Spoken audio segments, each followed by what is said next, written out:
আসসালামু আলাইকুম বন্ধুরা, ওয়েলকাম টু বেসিক টেক বাংলায় আপনাদের সকলকে স্বাগতম। আজকে আপনাদের দেখাবো কম্পিউটারের একদম বেসিক কাজ সহজ ভাষায়। যারা নতুন কম্পিউটার শিখতে চান তারা ভিডিওটা শেষ পর্যন্ত দেখবেন। আর এমন আরও সহজ টেক ভিডিও পেতে চ্যানেলটি সাবস্ক্রাইব করে পাশে থাকা বেল আইকনটি অন করে দিন। চলুন শুরু করি।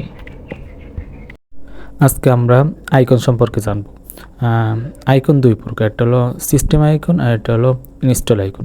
এই যেগুলো আপনারা দেখতেছেন এগুলো সবগুলোকে কি আইকন বলা হয়, কিন্তু একটা হলো সিস্টেম আইকন আর একটা কি ইনস্টল আইকন। সিস্টেম আইকন হলো যেগুলো হলো কি অ্যারো চিহ্ন নাই, যে দেখেন যে অ্যারো চিহ্নগুলো যেই অ্যাপগুলোই নাই সেইগুলো আর কি সিস্টেম আইকন। উইন্ডোজ দেওয়ার পরে সেইগুলো কি আপন ইচ্ছায় কি সেটা সেট আপ হয়ে গেছে। আর যেগুলো ইনস্টল করা হয়েছে সেগুলোকে কি ইনস্টল আইকন বলা হয়। তাহলে আইকন সম্পর্কে আপনাদেরকে বোঝাতে পারলাম। এরপর আমরা শিখব হলো ভিউ সম্পর্কে। এই অ্যাপগুলো ভিউ সম্পর্কে আমরা শিখব। এই ভিউতে গিয়ে যদি আমি লার্জ আইকনে ক্লিক করে দেখুন সবগুলো কি কেমন যেন বড় হয়ে গেছে, অনেক বড় বড় দেখাচ্ছে না, অনেক বড় বড় হয়ে গেছে। এটা হলো ভিউ। এখন এটা মিডিয়ামও করতে পারেন। দেখুন দ্বিতীয় নাম্বারে যদি মিডিয়ামে ক্লিক করি আমি, তাহলে মিডিয়াম হয়ে গেল। আইকনগুলো কি মিডিয়াম হয়ে গেল, মিডিয়াম সাইজের হয়ে গেল। এখন যদি আমি স্মল সাইজ, তাহলে স্মল ক্লিক করব কি স্মল সাইজ হয়ে গেল। সহজ না? খুবই সহজ, খুবই সিম্পল। এরপর আমরা শিখব যে আইকনগুলো আছে এগুলো যদি এলোমেলো হয়ে যায় তাহলে কিভাবে আমরা অটো অ্যারেঞ্জ করব। অটোমেটিক এইগুলো কি সাজিয়ে দেবে কম্পিউটার। সেটা করার জন্য আপনার মাউসে কি আগে প্রথমে আপনাদেরকে দেখাই এলোমেলো করতেছি আইকনগুলো কি দেখুন।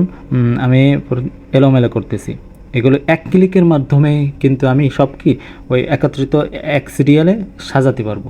সেটা করার জন্য আপনার মাউসে ক্লিক রাইট বাটন ক্লিক করার পরে এরপর অটো অ্যারেঞ্জ এখানে যদি ক্লিক করেন তাহলে কি অটোমেটিক সেগুলো কি সাজিয়ে দেবে। দেখুন আমার টিকমার্ক আছে অটো অ্যারেঞ্জে, দেখুন সবগুলো কি অটোমেটিক কি সাজিয়ে দিয়েছে।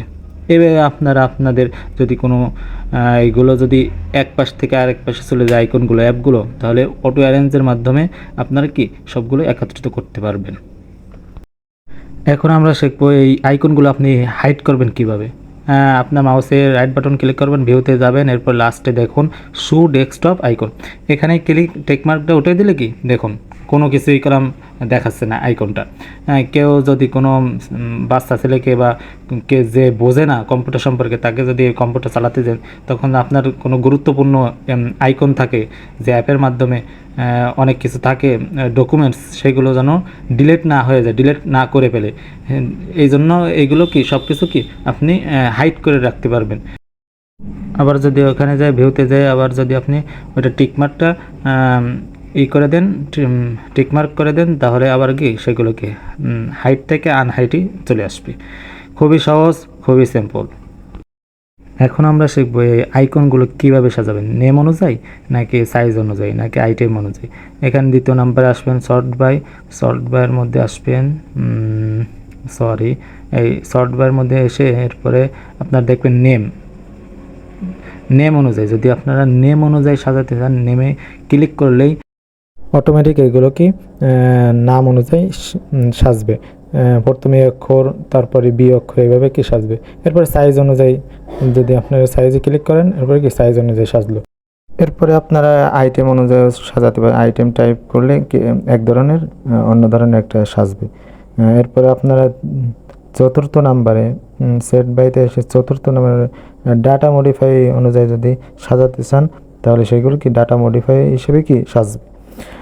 এইভাবে আপনারা আপনাদের আইকনগুলোকে সাজাতে পারবেন। তাহলে আমরা কি দুটো বিষয় জানতে পারলাম, একটা ভিউ সম্পর্কে আর একটা শর্ট বাই। আর তৃতীয় নাম্বারে রিফ্রেশ, এটা তো আপনারা জানেনই, রিফ্রেশ করার মাধ্যমে কি কম্পিউটার কি চালু হয়, ভালো কাজ করে। যদি একটু স্লো হয়ে যায় তাহলে কি সেটা কি কাজ করে। তাহলে আমরা এ সম্পর্কে সহজভাবেই বুঝলাম, ভিউ সম্পর্কে এবং শর্ট বাই সম্পর্কে আপনাদেরকে বোঝাতে পারলাম। এখন আমরা শিখবো টাস্ক বার সম্পর্কে। এই দেখুন নিচেই যে আমি এইগুলো সাজিয়ে রাখছি আইকনগুলো, এই নিচের এই আইকনগুলো, নিচের যেই আইকনগুলো এই সব সম্পূর্ণটাকে বলা হয় টাস্ক বার। এই টাস্ক বারে আপনি কিভাবে উপর থেকে এখানে সাজাবেন সেই সম্পর্কে আমরা জানবো। টাস্ক বারে রাখার সুবিধাটা হলো আপনি টাস্ক বারে যখন নিচে আইকনগুলো রাখবেন অ্যাপগুলো, তখন আপনি এক ক্লিকের মাধ্যমে সেই অ্যাপের মধ্যে আপনি কি ঢুকতে পারবেন। কিন্তু উপরে যেই ইগুলো আছে এইগুলোর মধ্যে ডবল ক্লিক করা লাগে। এবার আমরা দেখব কিভাবে মানে এখানে আমরা উপর থেকে নিচে আনার জন্য আপনাদেরকে যে কোনো একটি ধরেন আমি এই অ্যাপটাই ক্লিক করলাম, রাইট ক্লিক করে নিচেই দেখতে পারবেন আনপিন যদি আমি ক্লিক করি, আনপিন ফরম ট্রান্সফার, এখানে যদি ক্লিক করি তাহলে এটা ডিলিট হয়ে যাবে। এরপরে উপর থেকে যদি আমরা টেনে ধরে এনে এখানে যদি ড্র্যাগ করে টেনে ধরে এনে যদি এখানে ছেড়ে দিই তাহলে সেটা এখানে থেকে যাবে। এভাবে সহজভাবেই আপনারা টাস্কবারে আপনাদের অ্যাপগুলোকে রাখতে পারবেন এবং খোঁজাখুঁজির কোনো প্রয়োজন লাগবে না। এখান থেকেই নিচের থেকেই আপনারা অ্যাপের মধ্যে প্রবেশ করতে পারবেন। তাহলে আজ এই পর্যন্তই, দেখা হচ্ছে তৃতীয় পর্বে।